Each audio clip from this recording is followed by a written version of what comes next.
На 10. мај 1989 година битолчанецот Димитар Илиевски Мурато се искачи на највисокиот врв во светот Монтеверест.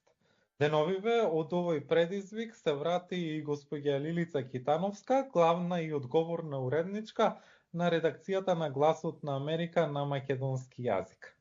Госпоѓа Лилица, добро утро и добре дојдовте во Македонија наутро. За почеток, од каде желбата и мотивацијата да се искачите на Монтеверест? Добро утро, Мартин, и за сите пријатели во македонската телевизија. Благодарам за можноста да разговараме за оваа моја најнова авантура. Веќе неколку дена сум вратена и допрва ќе ми се филтрираат впечатоците од Еверест, свесна сум за тоа. Но на вашето прашање од каде желбата, немам некој многу интересен одговор. Сакав да отидам зашто чувствував дека можам, тоа е број 1. Но секогаш ме возбудува помислата да видам некој нов дел од овој прекрасен свет. Колку поразличен од оној што во кој што го минуваме секојдневието, толку поинтензивно е доживувањето кај мене. Сега, ако на тоа се додаде и физички и ментален предизвик, тоа е дотолку мултиплицирано.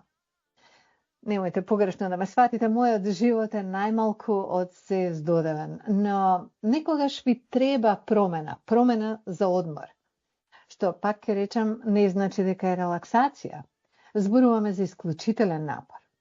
Но убаво е, од време на време, да си ги тестирате границите. Ако ништо друго, да видите дека границите, бариерите во најголем дел се во вашата глава. Освежување е да се подсетите дека прашањето зошто да одам има и друга форма. Зошто да не? Токму така, зошто да не? Сега не секој може да се искаче на капата на светот, пред се тоа и од економски причини, затоа што чини доста пари, но и потребна добра кондиција. Имавте ли претходно подготовки за ова патување? Пред да ви одговорам на ова прашање, една мала или голема, веројатно е голема корекција, јас отидов до точката до која што можеше да се отиде, без специјална опрема, иако не сте професионален планинар. Тоа е базата, кампот, каде професионалците се аклиматизираат, некогаш и со недели, чекајќи поволни услови да се искачат до врвот. Тоа не е пријателска зона за луѓето и опасна е во двете насоки, нагоре и надолу, дури повеќе надолу. На Монтеверест официјално се знае дека има исчезнато околу 300 лица. Значи најмалку 300 тела се уште се тамо. Меѓу нив и битолчанецот што го споменавте, Димитар Илиевски, јас немав никаква желба да бидам меѓу нив. За подготовките, секако дека треба да сте во добра физичка кондиција. Јас, може би знаете, трчам маратони, полумаратони. Не сум брза, ама имам издржливост, значи го имам тој ген, условно речено, и трчањето ми носи радост. Кога прв пат слушнав дека мои пријатели ќе одат на Еверест, јас што току го истрчав маратонот што одамна ми беше на листа, Чикаго. Веројатно сте слушнале и за така наречената појава Runners High. На 7 небо сте по еден таков подвиг и ве чешкаат табаните за нешто друго. Тоа стана мојот следен предизвик. Ја направив домашната работа, читав многу, изгледав едно чудо документарци, си ја прегледав опремата, сите работи чекирани и едва чекав да отидам. Планините имаат некоја магична привлечност, дури од далеко, од слики. Токму така. Рековте дека се искачивте до базниот камп на Монтеверест, кој чинам дека е на височина од 5364 метри, но колку е потребно, односно колку такви кампови има за да се стигне до врвот на Монтеверест? Мислам 3, Мартин. Четвртата е зона на смртта, така ја викаат, нема кислород. Мора да носите со себе. Главното правило е да се стигне до врвот до пладне. Тоа ми беше многу интересно. Значи, стигнале, не стигнале, после 12 часот мора да се враќате, зашто е премногу ризично. Некои успеваат, некои стигнуваат до врвот, но никогаш не се пронајдени.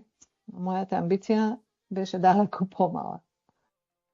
Кажете ми, во што престојувавте? Какви се условите на планина? Имате ли некоја посебна исхрана, некој посебен режим до кој треба да се придружувате? Каква облека користите, например? Да, сето тоа се многу интересни прашања. Може би е тешко да се поверува, но во етапа престојувате во мали, да ги речеме, хотелчиња или tea houses, чајджилници по-нашки. Значи, колку се оди погоре, толку се по-рудиментирани. И толку е поскапо во нив. Се. Од вода, до храна, до интернет. Кога ќе замислите дека сето тоа се носи со добиток догоре, јасно е од каде е тоа. Интернет има. Да, има интернет, но тоа ќе ве чини. Храната е многу едноставна, базирана е на супа од зеленчук, ориз, житарки, компири, јајца, тестенини, значи што сакате. Далбат е многу познато непалско јадење, практично од се помалку и леќа. Нашиот водич беше уверен дека далбат дава сила 24 часа. Главен пијалок, нема да ви изненади, ова е топла вода. Се разбира, има и чај и други пијалоци, но топлата вода е како што овде се нудат чаша вода со мраз. Нормално, таму е ладно, треба да се згреете, така да е разбирливо. Но додека сме кај водата, мора да пиете меѓу 3 и 4 литри вода. Вие се потите дури и кога не знаете дека се потите, иако е студено. Тоа ги редуцира ефектите од многу сериозен проблем што доаѓа со надморската височина. И нема тука правило. Млади, стари, жени, мажи, некои поминуваат со полесни симптоми, некои мора да се вратат. Значи, нема друг лек. Толку е опасно. Добра програма вклучува барем колку толку елиминирање на таа опасност, ден-два за аклиматизација. Тоа се денови кога се качувате, значи не се одмарате тие денови, се качувате вие, но за спиење одите пониско. Така организмот има време да се адаптира. За облеката прашавте, лесно е. Добивате листа и како одите нагоре, се повеќе слоеви ставате на себе. Значи, треба да е со добар квалитет и лесна. Многу е важно тоа. Памук не е за планина. Добри чизми за планинарење, добри чевли и добри чорапи. Исто така многу важно. Интересни совети за тие што планираат да планинарат. Минатата година го посетивте, односно се искачивте и на Килиманџаро, па кога би направиле на компарација помеѓу Килиманџаро и Монтеверест, што е полесно? Тоа прашање сите сакаат да знаат. Тоа се две различни планини, ама сосема различни по природа. За Килиманџаро избирате патека, зависно од тоа со колку време располагате и се симнувате по друга патека. Нема двонасочен сообраќај. Последната етапа за врвот е особено тешка.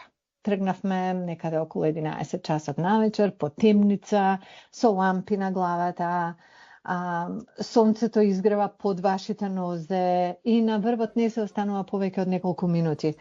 Многу е студено и ветрот е прилично силен.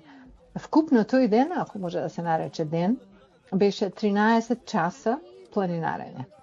Значи, Ухуру врвот е на 5895 метри надморска височина, нешто повисоко од базниот камп на Еверест.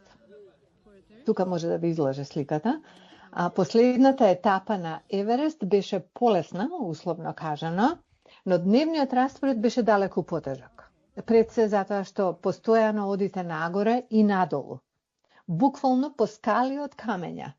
И уште една голема разлика, за да почне планирањето, треба да стигнете до Лукла. Многумина го нарекуваат најопасниот аеродром или хелиодром во светот. Тоа беше вистинско доживување. Но ние имавме среќа, тој ден немаше магла.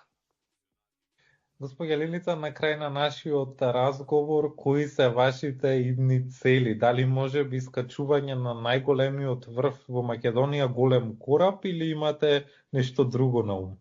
Одлична идеја. Искрено, што туку се опоравив од кашлицата, што практично сите ја заработивме, дури има и име, кумбул кашлица. Тоа е комбинација од недоволно кислород, студен воздух и дишење преку уста.